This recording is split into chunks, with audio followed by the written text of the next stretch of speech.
Long before Europe carved up Africa on maps, before ships crossed oceans looking for gold and souls, before colonization became a system, Ethiopia already existed, not as a tribe and not as a loose collection of villages, but as a civilization with kings, laws, faiths, writing and power. This is not just the story of a country, this is the story of continuity. While empires rose and collapsed around it, Rome fell, Egypt weakened, kingdoms disappeared into dust, but Ethiopia endured. Different names, different rulers, different eras, but the same land, the same identity and the same spine for thousands of years. And that alone makes Ethiopia different. When people talk about ancient Africa, Ethiopia is often mentioned quietly, almost carefully, because it doesn't fit the usual narrative. It wasn't erased, it wasn't conquered, it wasn't rewritten by outsiders. Even when the scramble for Africa swallowed almost an entire continent, Ethiopia stood. They were bruised, attacked and pressured,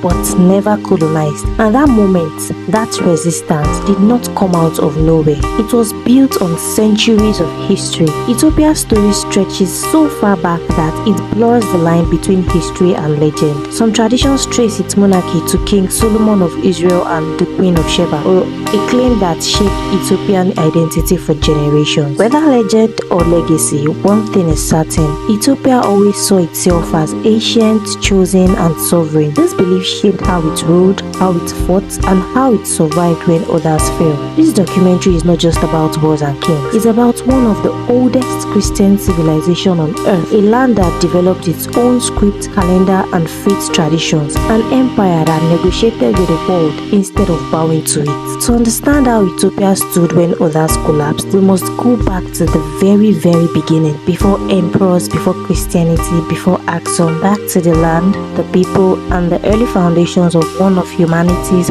oldest continuous civilizations. This is the entire history of Ethiopia.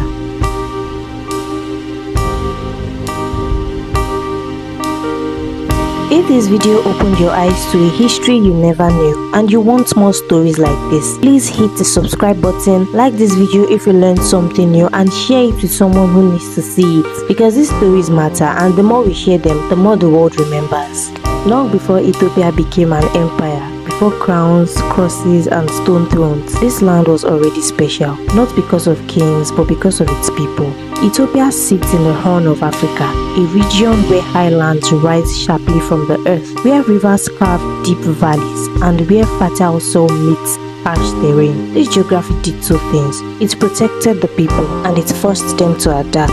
Isolation helped cultures grow inward, trade routes pulled them outward, and from this balance, early Ethiopian civilization began. Archaeology tells us something powerful. Some of the earliest humans ever discovered was found here. Fossils like Lucy, over 3 million years old, remind us that Ethiopia is not just old in political terms, it is old in human terms. Human history itself passed through this land. By around 1000 BCE, organized societies had begun to form. Among the most important were the Agor peoples and other Cushitic-speaking communities. They farmed the highlands, raised livestock, built stone structures and developed systems of leadership tied closely to land and ancestry. These were not primitive groups. They understood agriculture, trade, iron tools and social hierarchy, and they were already connected to the wider world. Across the Red Sea, civilizations were rising in South Arabia. Merchants crossed waters with incense, gold and ideas, and Ethiopia listened. From this contact emerged one of the earliest known Ethiopian states, the Kingdom of Demit. Centered in the northern highlands, Demit flourished around 700 to 400 BCE. It built stone temples, practiced organized religion, used written symbols. This was not a borrowed civilization, it was a fusion. Local African traditions mixed with Arabian influence, creating something uniquely Ethiopian. But Demit did not last forever. Its collapse did not mean destruction, it meant dispersion. Power decentralized, smaller kingdoms and communities took root, and in this quiet period, something crucial happened. Ethiopia developed its own identity. Languages evolved into early form of Ge'ez, a script that would later become sacred. Belief systems deepened, trade routes stabilized, the foundation was being laid. slowly and deliberately for something far greater, a kingdom that would dominate the Red Sea, control trade between continents, and introduce Ethiopia to the world stage. That kingdom was Axum, but Axum did not rise by accident. It rose because centuries of culture, trade, and adaptation had already prepared the land, and when Axum finally emerged, it would not just be powerful, it would be global. By the 1st century CE, something extraordinary had taken shape in the Ethiopian highlands. A kingdom had arisen, not quietly and not slowly, but with confidence. Its name was Axum, and for several centuries, Axum would be one of the most powerful empires on earth, not just in Africa, in the world. Axum's strength came from location. It sat at the crossroads of 3 continents, Africa, Arabia, and the Mediterranean world. Through the Red Sea flowed trade between Rome, India, Persia, and Africa. Ivory, gold, frankincense, spices. Axum controlled these routes and taxed them. And where trade flows, power follows. Unlike many kingdoms of its time, Axum was not isolated. It was internationally recognized. Roman writers mentioned it. Persian traders negotiated with it. Indian merchants depended on it. One ancient historian even listed Axum as one of the 4 great powers of the world, alongside Rome, Persia, and China. That alone tells you everything. Axum was also technologically advanced. It minted its own coins, which are gold, silver, and bronze. This was rare in Africa at the time. Coins meant central authority, economic sophistication, confidence, and power. Axum did not just trade, it branded itself. But power alone does not create legacy. Faith does. And in the 4th century, Ethiopia experienced one of the most important moments in its entire history. Axum became Christian. Under King Ezana, Christianity was adopted as the state religion, not forced by outsiders, not imposed by conquest.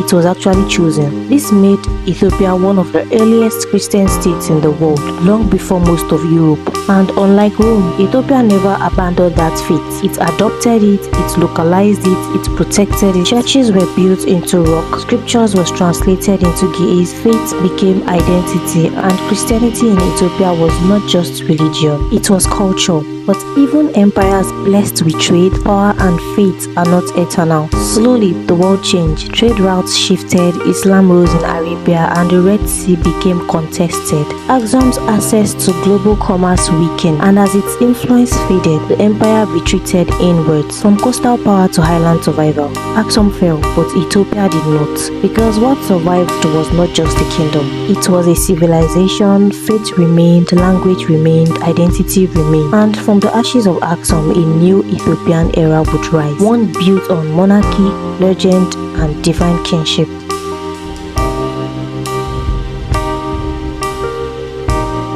As Axum faded into history, Ethiopia did not collapse, it transformed. Power shifted from coastal trade to highland kinship, from global commerce to sacred rule. And at the heart of this new era was a powerful idea, that Ethiopia's kings ruled by divine blood. In 1270, a new dynasty rose to power, one that would define Ethiopia for over 700 years, the Solomonic dynasty. These rulers claimed descent from King Solomon of Israel and the Queen of Sheba. According to Ethiopian tradition, their son Menelik I became the first king of Ethiopia. History and legend blended here, and in Ethiopia that blend mattered because legitimacy was not just political, it was spiritual too. The monarchy was seen as chosen by God. To challenge the emperor was not just rebellion, it was sacrilege. This belief gave Ethiopian rulers something rare: continuity. While other kingdoms fractured, Ethiopia endured through faith. Medieval Ethiopia became a deeply Christian state. Monasteries spread across the highlands. Churches were carved directly into stone. Lalibela's rock-hewn churches were not built to impress outsiders, they were built to honor God. Entire cities were carved downward into the earth, not raised upward, a reflection of humility, faith, and permanence. But Ethiopia was not isolated from the world. It lived in tension. To the north and east, Islamic states expanded, trade continued, and ideas flowed, sometimes peacefully and sometimes violently. The most serious threats came in the 16th century. A powerful Muslim leader, Ahmad ibn Ibrahim al-Ghazi, launched a devastating campaign against Christian Ethiopia. Cities burned and churches were destroyed. The empire nearly collapsed. For the first time, Ethiopia turned to Europe for help. Portuguese forces arrived, bringing firearms. Together, they defeated Ahmad. But the cost was heavy. Ethiopia survived, but it was wounded. After this, Ethiopia turned inwards again, suspicious of outsiders, protective of its traditions. For centuries, it maintained independence not through expansion, but through isolation and resilience. By the time Europe began eyeing Africa aggressively, Ethiopia was no fragile kingdom. It was ancient, it was experienced, and it was battle-hardened. And when colonial powers finally came knocking, they would discover that Ethiopia was not for sale. By the late 19th century, Africa was under siege. European powers carved the continent with rulers and ink, dividing lands they barely understood. This was the scramble for Africa, and almost every African state fell. Almost. Ethiopia stood directly in the path of European ambition. Italy, a newly unified nation desperate for empire, set its sights on the Horn of Africa. They believed Ethiopia would be easy. They were wrong. At the center of Ethiopia's resistance was Emperor Menelik II, a strategic ruler, a patient diplomat, and a man who understood the world he was facing. Menelik did not reject Europe outright. He negotiated, he studied their weapons, and he played their politics. And while European powers argued over treaties, Menelik quietly prepared for war. In 1896, Italy invaded. They expected victory. Instead, they met disaster. At the Battle of Adwa, Ethiopian forces overwhelmed the Italian army. Men from different regions, languages, and ethnic groups fought as one. Farmers became soldiers, priests became leaders. The entire nation mobilized. Italy was crushed. Adwa shocked the world. A European army had been defeated by an African empire on African soil. This was not symbolic, it was historic. Ethiopia's victory sent a message across Africa and the diaspora. Colonialism was not inevitable. Resistance was possible. Adwa became more than a battle, it became a beacon. But victory did not end foreign pressure. Decades later, under Benito Mussolini, Italy returned stronger and more brutal. In 1935, fascist Italy invaded again. This time they used planes, tanks, and chemical weapons. Ethiopia fought, and this time it fell. For 5 years, Ethiopia was occupied, but it never surrendered. Resistance fighters known as patriots waged guerrilla war from the mountains, and during World War II, with Allied support, Ethiopia reclaimed its freedom. In 1941, Emperor Haile Selassie returned to Addis Ababa. Ethiopia was independent once again, bruised, scarred, but unbroken. And now, Ethiopia stood as a symbol, not just of ancient glory, but of modern resistance. But independence did not mean peace. A new struggle was coming, one not against foreigners, but against power itself.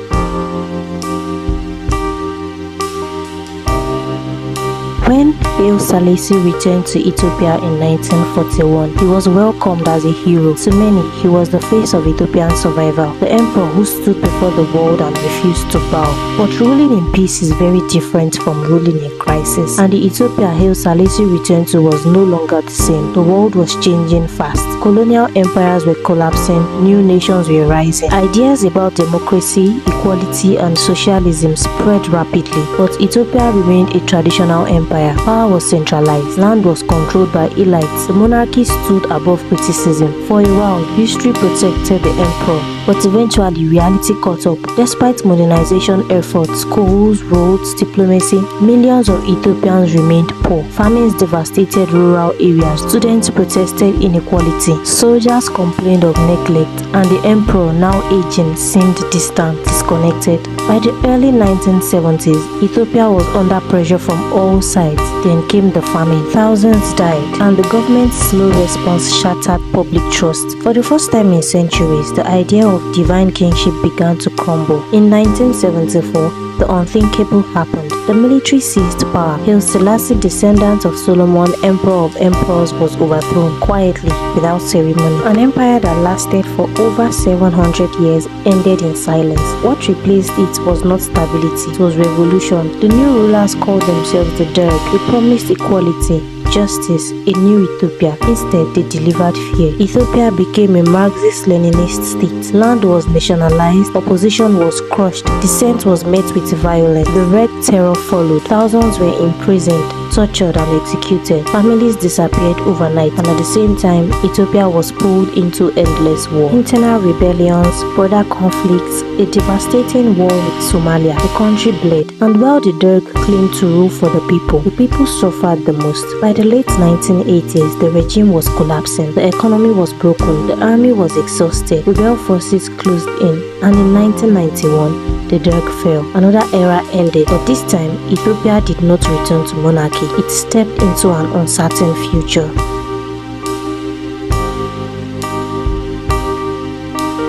When Derg collapsed in 1991, Ethiopians hoped for something simple: peace.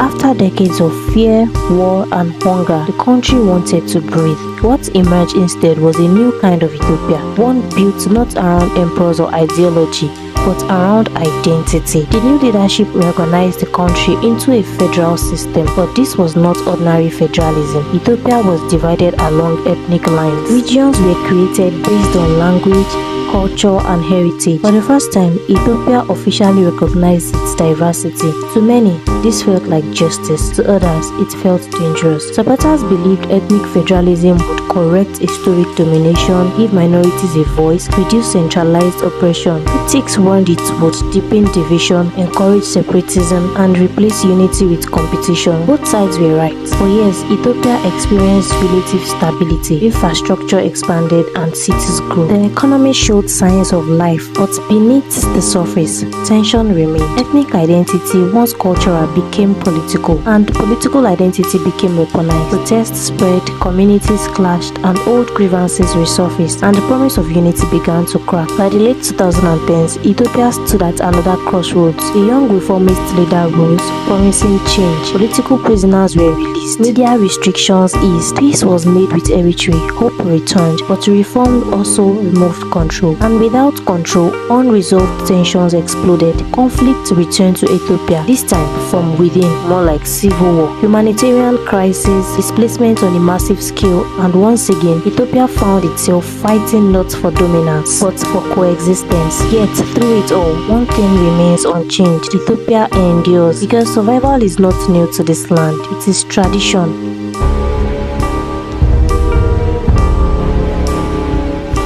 Ethiopia's history is not a straight line. It is a river, winding, powerful, sometimes violent, sometimes calm. And through every twist, one truth remains: Ethiopia has survived longer than most nations. It has survived empires, invasions, religious wars, famines, revolutions, civil conflict, and it still exists. Modern Ethiopia is complex. It is a country of stunning beauty and painful struggle. It is a nation of ancient churches carved into stone and modern cities filled with traffic and technology. It is a land where tradition meets the digital age, where farmers still live the way their ancestors did, while young people dreamed of global futures. But what makes Ethiopia truly remarkable is not its history, it is the spirit that carries that history. Ethiopia is a country that refuses to disappear. It doesn't always win, it doesn't always strive, but it keeps standing. And perhaps that is the real story. Not the battles, not the kings, not the empire, but the people, the families, the communities, the culture. A civilization that kept its identity when others lost theirs. A country that never surrendered its name.